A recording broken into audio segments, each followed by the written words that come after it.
మొదటి పేతురు రాసిన మొదటి పత్రిక 4వ అధ్యాయము 4వ వచనము. అపరిమితమైన ఆ దుర్వ్యాపారమునందు తమతో కూడా మీరు పరిగెత్తకపోయినందున వారు ఆశ్చర్యపడుచు మిమ్మును దూషించుచున్నారు. సజీవులకును మృతులకును తీర్పు తీర్చుటకు సిద్ధముగా ఉన్నవానికి వారు ఉత్తరవాదులై ఉన్నారు. మృతులు శరీర విషయంలో మానవరీత్యా తీర్పు పొందినట్లును, ఆత్మ విషయంలో దేవుని బట్టి జీవించునట్లును వారికి కూడా సువార్త ప్రకటింపబడెను. ప్రైజ్ లార్డ్ అండి. చదివిన ఈ వాక్యాన్ని మనము ఒకసారి ఆలోచిస్తే, అపొస్తలుడైనటువంటి పేతురు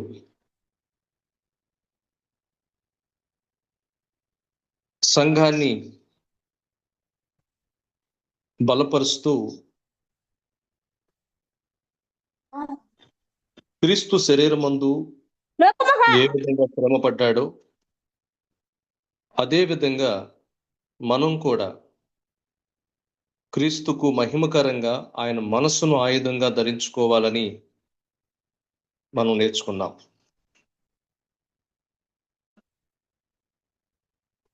ఇప్పుడు ఈరోజు అపరిమితమైన దుర్వ్యాపారమందు తమతో కూడా మీరు పరిగెత్తకపోయినందున వారు ఆశ్చర్యపడుచు మిమ్మును దూషించుచున్నారు అనే మాట చూస్తూ ఉన్నాం. విశ్వాసులారా, ఈ యొక్క భాగాన్ని కొంచెం లోతుగా మీకు అర్థమవటానికి నేను మీకు ప్రయత్నం చేస్తాను చెప్పడానికి. విశ్వాసులు గతంలో చేసిన ఆచారాలు కొన్ని ఉన్నాయి. యేసయ్యను నమ్ముకోక మునుపు చేసినటువంటి ఆచారాలు, వాళ్ళతో కలిసి అన్యులతో కలిసి చేసిన పనులు, వాళ్ళతో మీరు కలిసి స్నేహించిన స్నేహం, ఇప్పుడు ఎప్పుడైతే నువ్వు ప్రభువుని నమ్ముకుని విశ్వసించి సపరేట్ అయిపోయావో, నీ లైఫ్ స్టైల్ కానీ, నీ అలవాట్లు, మాటలు, ఆలోచనలు అవన్నీ డిఫరెంట్గా మారిపోతూ వచ్చాయి. ఇదివరకు వాళ్ళతో కలిసి అన్ని చోట్లకు వెళ్ళావు, అన్ని కార్యక్రమాల్లో పాల్గొన్నావు, వాళ్ళతో కలిసి తిరిగావు, తిన్నావు, నవ్వావు, అన్ని చేశావు.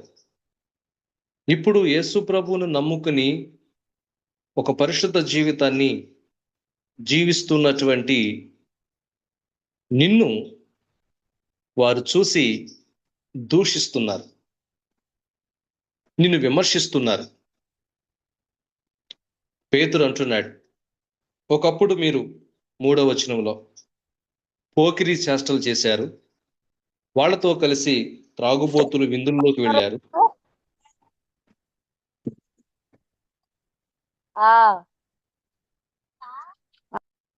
మా కార్తీగా, నీ ఫోను మూట్లో పెట్టుకో.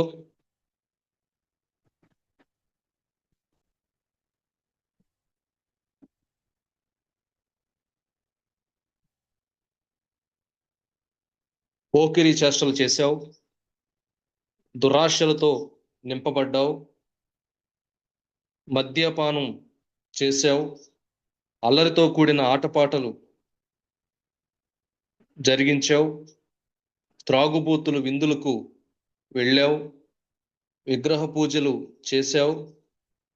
ఇలాంటివన్నీ చేసిన నీవు ఇప్పుడు యేసయ్యను నమ్ముకుని ఒక క్రమశిక్షణ జీవితాన్ని జీవిస్తుంటే, వాళ్ళు ఇప్పుడు నిన్ను చూసి దూషిస్తూ ఉన్నారు. నువ్వు ఇప్పుడు పవిత్రుడు అయిపోయావా, పవిత్రురాలు అయిపోయావా, భక్తిపరురాలు అయిపోయావా అని అంటున్నారు.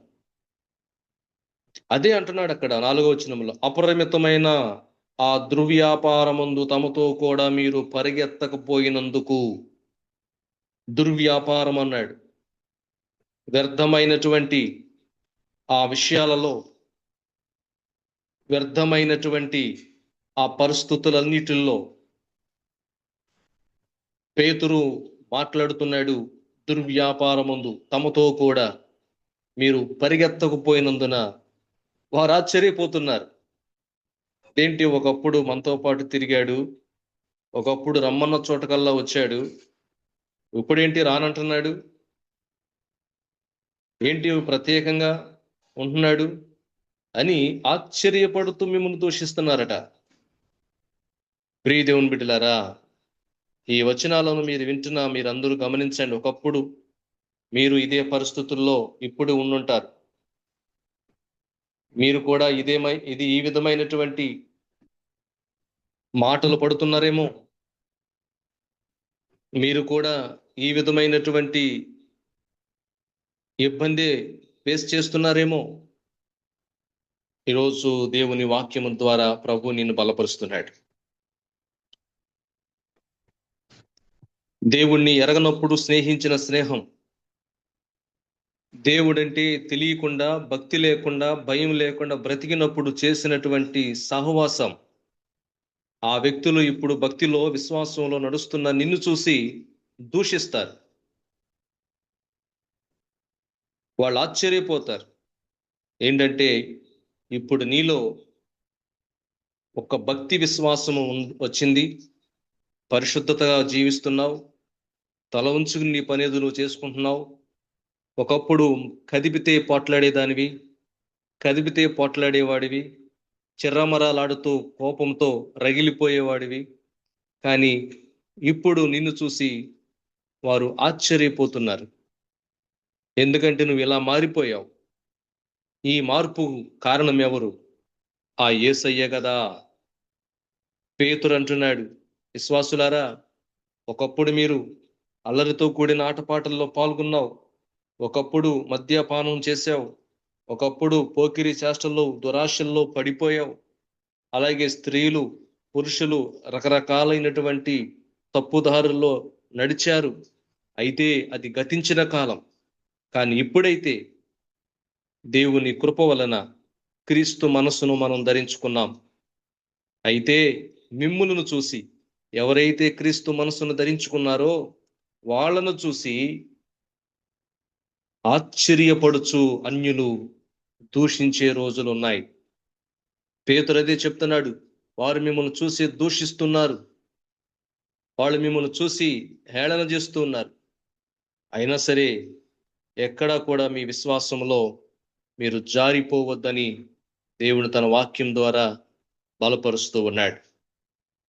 రోమాపత్రిక 6వ అధ్యాయము మొదటి 4 వచనాలు బైబిల్ తెరిచి చూడండి. రోమాపత్రిక 6వ అధ్యాయము మొదటి 4 వచనాలు.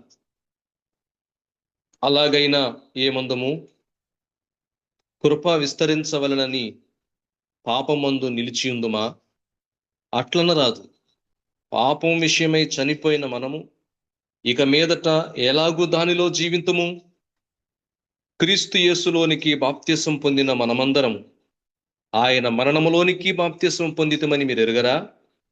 కాబట్టి తండ్రి మహిమ వలన క్రీస్తు మృతుల్లో నుండి ఎలాగూ లేపబడినో అలాగే మనమును నూతన జీవం పొందిన వారమై నడుచుకున్నట్లు మనము బాప్తిస్మము వలన మరణములో పాలు పొందుటకై ఆయనతో కూడా పాతి పెట్టబడితిమి. గమనించండి ప్రియమైన విశ్వాసులారా, యేసు క్రీస్తులోనికి నీవు బాప్తిసం పొందావు. బాప్తిసం పొందిన ప్రతి ఒక్కరూ ఈ విషయాన్ని గుర్తించుకోండి. మీరు యేసు క్రీస్తులోనికి బాప్తిసం పొందారు. మనమందరము ఆయన మరణములోనికి బాప్తిసం పొందితమని తెలుసుకోండి. మరణములోనికి బాప్తిసం పొందాం. అంతేకాదు, క్రీస్తు మృతుల్లో నుండి ఎలాగూ లేపబడ్డాడో అలాగే మనము కూడా నూతన జీవము పొందిన వారమై నడుచుకున్నట్లు మనం బాప్తిస్మ వలన మరణములో పాలు పొందుటకై ఆయనతో కూడా పాతి పెట్టబడ్డాం. అందుకే లోకులు మనల్ని దూషిస్తారు, అందుకే లోకులు మనల్ని హేళన చేస్తారు. అన్యులు అనబడిన వారు, దేవుణ్ణి ఎరగని వారు నేను తేలిగ్గా మాట్లాడతారు. ఏమీ బాధపడవద్దు, వాళ్ళనే మాటలకు కృంగిపోవద్దు, వాళ్ళనే మాటలకు నువ్వు మనసులో నొచ్చుకోవద్దు. ఎందుకంటే మనము నూతన జీవం పొందిన వారంగా ఉన్నాం. వాళ్ళు నిర్జీవ క్రియలను వెంబడిస్తున్నారు, కానీ నువ్వు జీవాధిపతివైన దేవుని యొక్క కార్యాలను నువ్వు పొందుకోవడానికే నువ్వు ప్రభువుని వెంబడిస్తున్నావు. కాబట్టి విశ్వాసులారా, కొలస్సీ పత్రికలో ప్రత్యేకంగా 3వ అధ్యాయము మొదటి 2 వచనాల్లో ఒక చక్కని మాట ఉంటుంది. కొలస్సీ పత్రిక 3వ అధ్యాయము 1 నుండి 2 వచనాలు చదివితే ఇక్కడ ఒక స్పష్టంగా ఒక వాక్యం మనకు కనిపిస్తుంది. ఏంటి అంటే, మీరు క్రీస్తుతో కూడా లేపబడిన వారైతే పైనున్న వాటినే వెతుకుడి. ఇక్కడ క్రీస్తు దేవుని కుడిపార్శ్వమున కూర్చుని ఉన్నాడు. పైనున్న వాటి మీదనే కాని భూ సంబంధమైన వాటి మీద మనస్సు పెట్టకుడి. భూ సంబంధమైన వాటి మీద మనస్సు పెట్టకుడి అంటే, నా ప్రియమైన దేవుని బిడ్డలారా, మనము పరలోక సంబంధమైన పౌరులం. మన పౌరస్థితి పరమందున్నదని పౌలు చెప్తున్నాడు. ఈ భూమి మీద మనం ఆధార్ కార్డు కలిగి ఉన్నాం. భారతదేశంలో, ఇండియాలో మన పౌరస్థితి గుర్తింపుకి ఆధార్ కార్డు ఉంది. అలాగే విదేశాలు వెళ్ళటానికి పాస్పోర్ట్ ఉంటుంది. కానీ పరలోక దేశానికి వెళ్ళటానికి కూడా ఒక అర్హమైన హెవెన్లీ సిటిజన్షిప్ అనేది దేవుడు మనకిచ్చాడు. అది పరలోక పౌరసత్వం. ఈ పరలోక పౌరసత్వం ఎవరికి ఉంది అంటే, ఈ రోజున భూమి మీద రక్షించబడిన విశ్వాసులకు, క్రీస్తు రక్తములో కడగబడి ప్రభు కొరకు ఒక నమ్మకంగా జీవిస్తూ ఆయన రాకడ కొరకు కనిపెడుతున్న మెలకువ కలిగిన జీవితాలను దేవుడు తన రాజ్యంలో వారికి ఒక గొప్ప స్థానాన్ని సిద్ధపరుస్తూ ఉన్నాడు. మరి మనకు ఎంత భూమి మీద ఉన్న పట్టణాల కంటే భూమి మీద సౌకర్యవంతమైనటువంటి లగ్జరీ పట్టణాలు ఉన్నాయి. కనీసం కాలికి ఒక దుమ్ము రవ్వ కూడా అంటకుండా భూమి మీద కొన్ని నగరాలు, గృహాలు ఉన్నాయి. అయితే వీటన్నిటికంటే అద్భుతవంతమైన నగరం, మానవ నోటితో వర్ణించలేని మహోన్నతమైన నగరం మనకు ఒకటి ఉన్నదనే విషయాన్ని దేవుని లేఖనం ద్వారా వాగ్దానాలు ఉన్నాయి. ఆ నగరం మనం పొందుకోవాలంటే ఇలాంటి మాటలను మనం పట్టించుకోకూడదు. పేతురు అదే మాట్లాడుతున్నాడు 4:4లో, అపరిమితమైన దుర్వ్యాపారమందు అనే మాట వాడుతున్నాడు. అపరిమితమైన దుర్వ్యాపారమందు తమతో కూడా మీరు పరిగెత్తపోయినందున, వాళ్ళు తిరుగుతున్న తిరుగుడికి మీరు వెళ్ళనందున, వాళ్ళు వెళుతున్న మార్గంలో మీరు పయనించనందున వాళ్ళు మిమ్మల్ని దూషించేటువంటి వ్యక్తులుగా ఉన్నారు. కనుక ప్రియ దేవుని బిడ్డలారా, ఈరోజు ఈ వాక్యం వింటున్నటువంటి మీరు గమనించండి ఈ విషయాలను. ప్రభు యొక్క మాటను బట్టి మిమ్మల్ని మీరు మీ విశ్వాసాన్ని బలపరచుకోండి. ఎందుకంటే మిమ్మల్ని దూషించే వాళ్ళు ఉంటారు. ఆ దూషణ మాటలకు మీరు భయపడవలసిన పని లేదు. మిమ్మల్ని హేళనగా మాట్లాడితే మాట్లాడనివ్వనండి. వాళ్ళు ఒక నోళ్ళు ఒక రోజున మూయించే దేవుడు ఉన్నాడు. మీరు క్రీస్తుతో కూడా లేపబడ్డారు. మీరు పైనున్న వాటినే వెతికే వారంగా ఉన్నాం. మనము దేవుని కుడిపార్శ్వన మన తండ్రి కూర్చున్నాడు. కాబట్టి మనం పై వాటి మీదనే కానీ భూ సంబంధమైన వాటి మీద మనస్సు పెట్టకూడదు. అంటే బ్రతకటం కొరకు భూమి మీద మనం ఉన్నాం, ఉద్యోగం చేస్తున్నాం, వ్యవసాయం చేస్తున్నాం, వ్యాపారం చేస్తున్నాం, చేతి పని చేస్తున్నాం. మరి ఈ భూమి మీద ఉన్నాం కాబట్టి మనకు బ్రతకటానికి సోర్సెస్ కావాలి కాబట్టి జీవిస్తున్నాం. 80 ఏళ్ళు జీవించని, 100 సంవత్సరాలు జీవించని, ఎన్ని సంవత్సరాలన్నా జీవించనివ్వండి, భూమి మీద దేవుడిచ్చిన అవకాశాన్ని బట్టి బ్రతుకుదాం. బట్ మనం చేయవలసింది ఒకటే, మనము భూ సంబంధము కాము. మన భూ సంబంధమైన వాటి మీద మనం మనసు పెట్టకూడదు. మనం పైనున్న వాటిని మీదనే మనసుంచాలని పౌలు మహాశయుడు కొలస్సీ సంఘానికి రాస్తూ వారిని బలపరుస్తూ ఉన్నాడు. కాబట్టి గతములో చేసిన పాపాలు, గతములో చేసినటువంటి ఆశలు, కోరికలు, వాటన్నిటిని విడిచిపెట్టేసి దేవుని చిత్తానికి లోబడి జీవిస్తున్న వాళ్ళను వీళ్ళు ఇప్పుడు దూషించే వ్యక్తులుగా ఉన్నారు. మీరు కూడా చెప్తారు, చాలా మంది మాట్లాడుతూ, ఒకప్పుడు బాగుండేవాళ్ళండి మాతో, కానీ మేము ఎప్పుడైతే యేసు ప్రభువును నమ్ముకుని చర్చికి వెళ్తున్నామో వాళ్ళు మాతో మాట్లాడుతూ మానేశారు, వారు మమ్మల్ని పలకరించడం మానేశారు అని చాలా మంది చాలా విషయాలు చెప్తూ ఉంటారు. అవును, దేవునిలో బలపడుతున్నప్పుడు మనల్ని అనేవాళ్ళు చాలా మంది ఉంటారు. వాళ్ళు అంటున్నారని నువ్వు మందిరం మానేస్తావా? అలా అంటున్నారని నువ్వు ప్రార్థన చేయటం మానేస్తావా? ఎవరి కోసం చేస్తున్నావు? నా ప్రియ దేవుని బిడ్డలారా, ఈరోజు ఈ వాక్యం వింటున్నా నీవు గమనించు. క్రీస్తును నమ్మిన తర్వాత విశ్వాసి జీవితం మారిపోవాలి. పాత స్నేహితులను వదిలేయాలి. కొంతమంది పాత స్నేహితులను వదిలిపెట్టరు. రక్షణ పొందిన తర్వాత కూడా విశ్వాసం జీవితంలో నడుస్తున్నా సరే, బాప్తీసం పొందినా సరే, చర్చికి వెళుతున్నా సరే, కొంతమంది బాప్తీసం పొందుతాం అని చెప్తూ ఉంటారు. పాత స్నేహితుల్ని వదిలిపెట్టరు. పాత స్నేహితులతో చేసిన చెడ్డ పనులు ఇంకా స్మరిస్తూనే ఉంటారు. గుడికి వచ్చి దేవుడు మాకు మేలు చేయాలి, ప్రార్థన చేయండి అంటారు. ఎలా దేవుడు చేస్తాడు? మీ బ్రతుకులు మారనంత కాలం దేవుడు ఏం కార్యాలు చేస్తాడు? పాత స్నేహితుల్ని, పాత పద్ధతుల్ని వదలకుండా ఉన్నంత కాలం దేవుడికి నువ్వు ఏమీ పనికిరాని బిడ్డగానే ఉంటావు. దేవునికి పనికొచ్చే బిడ్డలుగా మనం ఉండాలంటే పాత స్నేహితులు ఎవరైతే ఉన్నారు, పాత స్నేహితులు అంటే ఇక్కడ మీరు గుర్తుపెట్టుకోండి, ఇంకా వాళ్ళు మారకుండా, బ్రతుకులు మారకుండా ఉన్నారే, వాళ్ళతో నువ్వు ఇంకా సంబంధాలు పెట్టుకుంటే నీ జీవితం ఏమైపోతుంది? దేవుని ఆశీర్వాదం పొందుకుంటావా? ఎప్పుడు ఏ సమస్యలు వస్తాయో తెలియదు కదా. సమస్యలు తప్పించుకునే స్తోమత నీకుందా? రోగాలు వస్తే తగ్గే స్తోమత నీకుందా? ఈ రోజున వచ్చిన రోగాలు, డబ్బులు ఉన్నా సరే రోగాలు తగ్గటల్లా.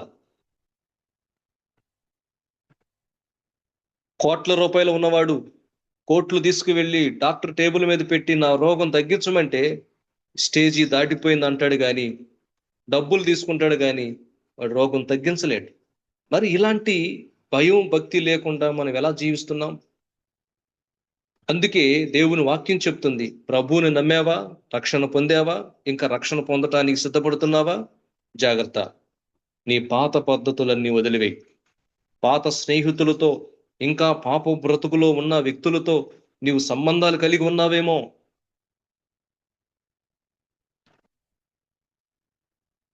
ఆ మార్పును నువ్వు అర్థం చేసుకోకపోతే నీవు విమర్శించబడతావు అనే విషయాన్ని గుర్తు చేస్తున్నాను. లోకానికి నచ్చటం కాదు, దేవునికి నచ్చేటట్టు మనం బ్రతకాలి.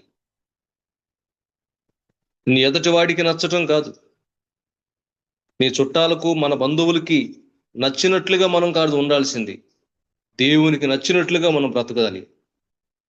ఈ రోజున ఈ వాక్యం వింటున్న మీరు, దేవుని వాక్యం నీతో మాట్లాడుతుంది. పాత పద్ధతులు, పాత స్నేహితులు, పాత ఆచారాలు అవన్నీ నువ్వు వదిలిపెట్టకపోతే దేవునికి మనం నచ్చం. దేవునికి నచ్చే పనులు మనం చేయాలని ఆయన ఎంచుకున్నాడు. దేవునికి నచ్చే విధంగా మనం బ్రతకాలని ఆయన మనల్ని తన అమూల్యమైన కృపా బాహుల్యతతో కూడిన తన సహాయం మనకిచ్చాడు. మరి ఈరోజు చాలా మంది ఒప్పుకుంటాం, నేను దేవునికి నచ్చేటట్టుగానే ఉండాలనుకుంటున్నానయ్యా, కానీ ఉండలేరు. ఎందుకు ఉండలేరు? మీరు ఇంకా పాత పద్ధతుల్లోనే ఉన్నారు, పాత స్నేహితుల్లోనే ఉన్నారు. దేవునికి నచ్చేటట్టు ఉండడం లేదు. మీకు మీరు నచ్చేటట్టుగా ఉంటున్నారు కానీ దేవునికి నచ్చేటట్టు మనం ఉండడం లేదు. అదే 5వ వచనంలో అంటాడు కదా, సజీవులకును మృతులకును తీర్పు తీర్చుటకు సిద్ధముగా ఉన్నవానికి వారు ఉత్తరవాదులై ఉన్నారు అని మాట్లాడుతున్నాడు. ఎవరు వారు? అన్యజనులు అనబడిన వారు, దేవుణ్ణి ఎరగని వారు. వారితో మాట్లాడుతున్నాడు 5వ వచనంలో. మీరు వాళ్ళను చూసి మీరు కంగారు పడద్దు, వారు మిమ్మల్ని దూషిస్తున్నారని మీరు ఆశ్చర్యపోవద్దు. కానీ సజీవులకును మృతులకును తీర్పు తీర్చుటకు సిద్ధముగా ఉన్నవానికి, అంటే ఈరోజు నువ్వు ఆరాధిస్తున్న దేవుడు సజీవుడు. ఆ సజీవుడైన దేవుడు సజీవులకి మృతులకు తీర్పు తీరుస్తాడు. అప్పుడు వాళ్ళకు కూడా వాళ్ళు సమాధానం చెప్పుకుంటారు ఆయనకి. ఎవరు నవ్వుతున్నారో, ఎవరు దూషిస్తున్నారో వాళ్లే రేపు దేవుని ఎదుట నిలబడి వాళ్ళు సమాధానం చెప్పవలసిన పరిస్థితి ఉంటుందని అంటున్నాడు. ప్రతి మనిషి చివరికి దేవుని ఎదుట నిలబడాలి. దూషించే వారిని దేవుడే వారికి తీర్పు తీరుస్తాడు.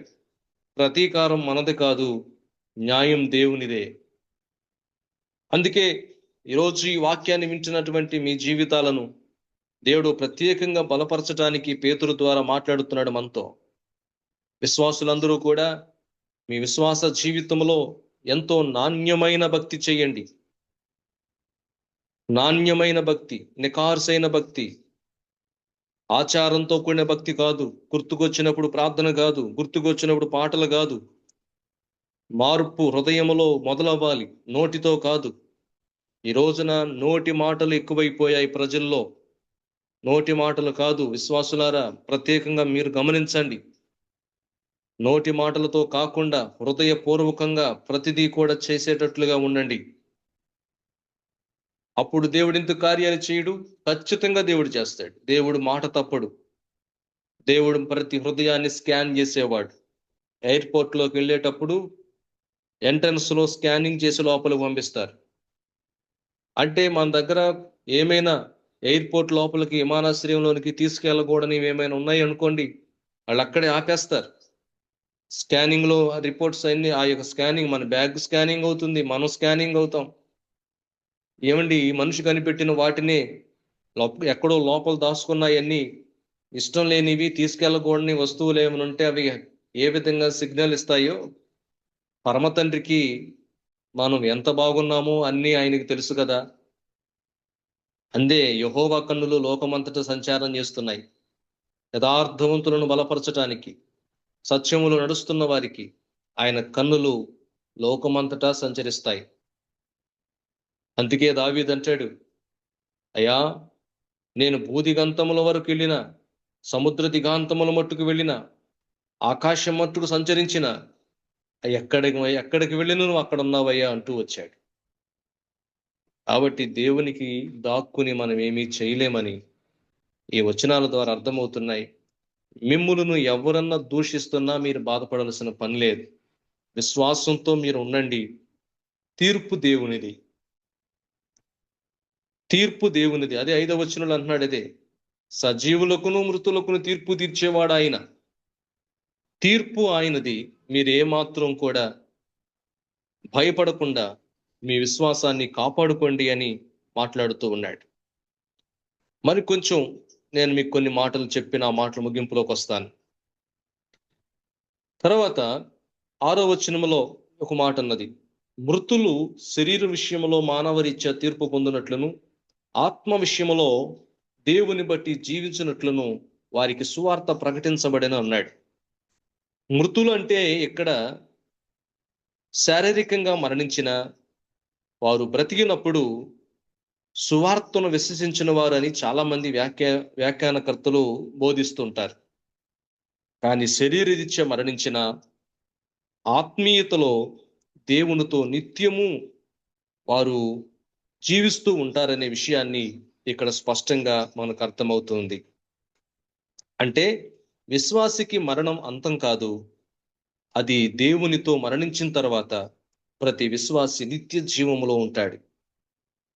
అదే అంటున్నాడు, విశ్వాసులారా, మార్పు పొంది వాళ్ళెవరో మిమ్మల్ని అంటున్నారని, పాత స్నేహితులు మీరు మాతో స్నేహానికి రావటం లేదు, మాతో మాట్లాడటం లేదు, మాతో విందులకు రావటం లేదు, మాతో షికారుకు రావటం లేదు అని వాళ్ళు మిమ్మల్ని దూషిస్తున్నారు అని మీరు బాధపడని అవసరం లేదు. వాళ్ళకి తీర్పు ఉంది. మిమ్మల్ని ఎవడు తిడుతున్నాడో వాళ్ళకి తీర్పు ఉంది. అంతేకాదు, మృతుల శరీరరీత్యగా చనిపోయినా ఆత్మ విషయంలో దేవుణ్ణి బట్టి జీవిస్తుంటారు, వారికి సువార్త ప్రకటించబడిందని మాట్లాడుతున్నాడు. కాబట్టి 2-3 నేను ఉపమానాలు మీ ముందు ఉంచబోతున్నాను. చిన్న ఇలస్ట్రేషన్స్ మేము ముందు ఉంచాలనుకుంటున్నాను. చనిపోయిన చేప ప్రవాహం ఎటు తీసుకువెళితే అటు వెళ్ళిపోతుంది. చచ్చిపోయిన చేప నీళ్ల ప్రవాహం ఎటుంటే అటు వెళ్ళిపోతుంది. బ్రతికున్న చేప ప్రవాహానికి ఎదురుగా ఈదుతుంది. అవును కదా, మీ అందరికీ ఆ విషయం తెలుసు. అలాగే లోకం పాపం వైపు ప్రవహిస్తున్న క్రైస్తవుడు దేవుని చిత్తం వైపు నడుస్తాడు.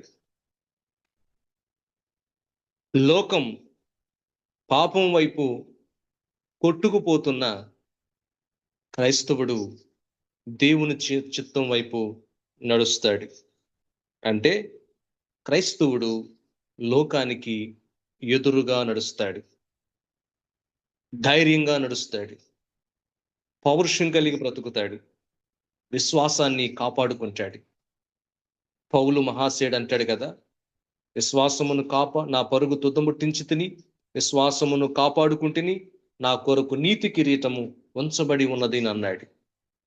ఈరోజు అలాంటి ఆత్మీయ జీవితాన్ని మనం జీవించడానికి ఇష్టపడదాం. చచ్చిపోయిన చేపల్లా మనం ఉండొద్దు. బ్రతికి ఉన్న చేపల్లాగా మనం జీవితంలో యేసయ్య కోసం జీవించాలి.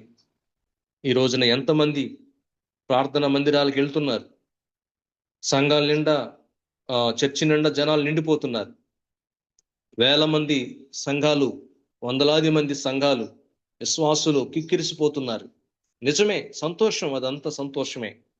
కానీ వాళ్ళల్లో ఎంతమంది చచ్చిపోయిన చేపలు ఉన్నాయి? ఆ విశ్వాసులు ఎంతమంది బ్రతికిన చేపలుగా ఉంటున్నారు? ఈ మాటలు వింటున్న మరి నీ పరిస్థితి ఏంటి, నా పరిస్థితి ఏంటి? పరిశీలించుకుందాం. ప్రభు అంటున్నాడు, నీవు ప్రవాహానికి ఎదురీదే బిడ్డగా నీవు ఉండాలి. అదే క్రీస్తు మన ముందు ఉంచిన గొప్ప సవాల్. యేసు లోకానికి తల వంచలేదు, కానీ లోకానికి తల ఎత్తే జీవించాడు. అదే నేర్పి పంపించాడు తండ్రి. తండ్రి చిత్తానికి లోబడి యేసు తన జీవితములో ఒక పౌరుషం కలిగిన నికార్సైనటువంటి జీవితాన్ని యేసు జీవించాడు. నాలో పాపం ఉన్నదని మీలో ఎవరైనా చెప్పగలరా అని ప్రభు ధైర్యంగా అడిగాడు. ప్రపంచ చరిత్రలో నాలో తప్పు ఉన్నదని మీలో ఎవరైనా చెప్పగలరా అన్న వ్యక్తి ఎవరన్నా ఉన్నారన్నంటే అది యేసయ్య ఒక్కడే. చక్రవర్తులు అనలేరు, రాజులు అనబడిన వాళ్ళు అనలేరు, భూమి మీద ఉన్న మేము పరిశుద్ధులము, దేవుళ్ళము, భక్తులము అనబడిన వాళ్ళు ఎవరైనా సరే, ఏ రిలిజియన్లో చూసినా ఎవరు కూడా ఆ మాట అనలేరు కూడా. కానీ ఒకే ఒక్క పరిశుద్ధుడు అన్నాడు. ఆ పరిశుద్ధుడే అన్నాడు, నాలో ఏమైనా తప్పు ఉన్నదని మీరు చెప్పగలరా? నా గురించి ఏమనుకుంటున్నారని కూడా ప్రభు అడిగాడు.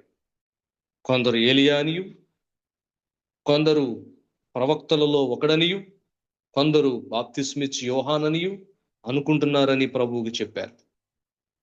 పేతురు అంటాడు, నీవు సజీవుడువైన క్రీస్తు అని ఒప్పుకున్నాడు. ఎస్, హల్లెలూయా. ఈ రోజున నీ జీవితం బ్రతికి ఉన్న చేప నీటికి ఎదురుగా ఎలా ఈదుతుందో, నీవు కూడా నీ క్రైస్తవ జీవితంలో అలా పౌరుషం కలిగి బ్రతికే భక్తి ఈ రోజున మనం చేద్దాం. మద్యం మానేశాడు ఒక వ్యక్తి. త్రాగుబోతులతో జీవించేవాడు. ఒకప్పుడు బాగా తాగుతూ ఉండేవాడు.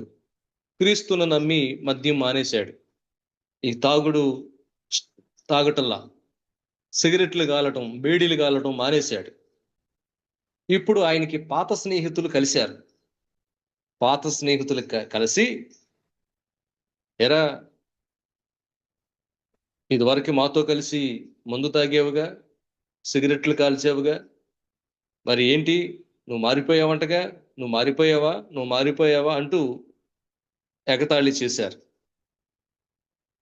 అయినా సరే అతడు వాళ్ళు ఎంత ఎగతాళి చేసినా, సిగరెట్ వాసన తన దగ్గరికి వెళ్ళి వచ్చి ఊదిన, తాను ఇష్టమైన ముందుగా తాగిన ముందు కూడా వాళ్ళు అతనితో వాదించుకుంటున్నారు. కొంతకాలానికి అదే స్నేహితులు అతడిలో ఉన్న మార్పును గమనించి, అతనిలో ఉన్న ఆ పరిశుద్ధతను గమనించి, ఆ పాత స్నేహితులు అతన్ని జీవితంలో అతన్ని గౌరవించడం ప్రారంభించారు. అతని సాక్ష్యం అక్కడ నిలబడింది వాళ్ళ మధ్యలో. కాబట్టి ఆ స్నేహితులు అతన్ని గౌరవించి సిగరెట్ కాలుతుంటే ప్రక్కకి వెళ్ళిపోయేవాళ్ళు. ఈ రోజున మనందరి జీవితాలు ఆ విధంగా ఉంటే ఎంత బాగుండు. కాబట్టి ఈరోజు ఈ వాక్యాన్ని వింటున్న మీరు గమనించండి. పరీక్ష పూర్తయిన విద్యార్థి తిరిగి ఆ పేపర్ ఇన్విజిలేటర్ ఎవరైతే ఉంటారో వారికి ఆ పేపర్ తీసుకెళ్ళి ఇవ్వాలి కదా. అలాగే ప్రతి మనిషి తన జీవితానికి దేవుని ఎదుట లెక్క ఉన్నదని గుర్తించండి. జీవితం అనేది ఒక పరీక్ష. ఈ పరీక్షల్లో మనం పాస్ అవ్వాలి. ఈ పరీక్షల్లో ఎన్నో క్వశ్చన్స్ ఎదురవుతాయి. ఈ పరీక్షల్లో ఎన్నో అర్థం కాని వ్యాసాలు మనం రాయాలి. ఇవన్నీ జీవితమే. ఎత్తు పల్లాలు, అవమానాలు, డిసప్పాయింట్స్ ఎన్నో వస్తాయి. జీవితం అనేది మనిషిగా నువ్వు ఆలోచిస్తూ కూర్చుంటే అర్థం కాదు. దేవుని రూపాన్ని ధరించి, దేవుని వాక్యాన్ని ధరించుకుని, విశ్వాసమును ధరించుకుని క్రీస్తుతో నువ్వు అడుగు వేయటం ప్రారంభిస్తే ఈ లోకంలో ఈ జీవితాన్ని మనం ఈజీగా ప్రభు కృప ద్వారా మెలకువ కలిగి బ్రతకటానికి దేవుడు జ్ఞానం ఇస్తాడు. ఈరోజు ఈ పిల్లల కోసం, కుటుంబ క్షేమం కొరకు ప్రార్థనలో పాల్గొన్న మీ అందరూ, మీరు మీ పిల్లలందరూ గుర్తుపెట్టుకోండి, ఎవరో మమ్మల్ని ఎక్కిరిస్తున్నారు, ఎవరో మమ్మల్ని దూషిస్తున్నారు అనేది కాదు. దేవుడు వారికి తీర్పు తీరుస్తానని 5-6 వచనాల్లో మాట్లాడుతున్నాడు. కాబట్టి వారు ఎన్ని రకాలుగా మాట్లాడినా మీ విశ్వాసాన్ని మీరు కాపాడుకోండి. దేవునికి నచ్చేటట్టు బ్రతకండి, లోకానికి నచ్చేటట్టు బ్రతకొద్దు. లోకంతో నచ్చేటట్టుగా బ్రతికితే దేవునికి మనం ఇష్టం వచ్చినట్టుగా ఉండలేం. అందుకని ప్రభు అన్నాడు కదా, ఈ లోక స్నేహం దేవునికి వైరమని మీరు ఎరుగరా? ఈ లోకాన్ని స్నేహించిన వానితో దేవుడు శత్రువుగా ఉంటానన్నాడు. కాబట్టి ఈరోజు ఈ వాక్యాన్ని వింటున్న మీరందరూ కూడా నమ్మకంగా విశ్వాసంలో ఎదగండి. దేవునికి ఇచ్చిన జాబ్ అయినా, వ్యవసాయం అయినా, అలాగే చేతి పని అయినా, వ్యాపారమే అయినా, ఏ పని చేస్తున్నా ఆ పనిని దేవుడు దీవిస్తాడు. నమ్మకంగా ఉండండి, ప్రభు నిన్ను వర్ధిల్లింప చేస్తాడు. నీ పిల్లల్ని, నీ కుటుంబాన్ని దేవుడు ఆశీర్వదించి తన నామానికి మహిమకరంగా ప్రభు మిమ్మల్ని ఉంచాలని ఆశిస్తూ ప్రార్థిస్తూ ఈ మాటలు ముగిస్తూ ఉన్నాను. ప్రభు ఈ వాక్యం మన వినికిడిలో దీవించును గాక.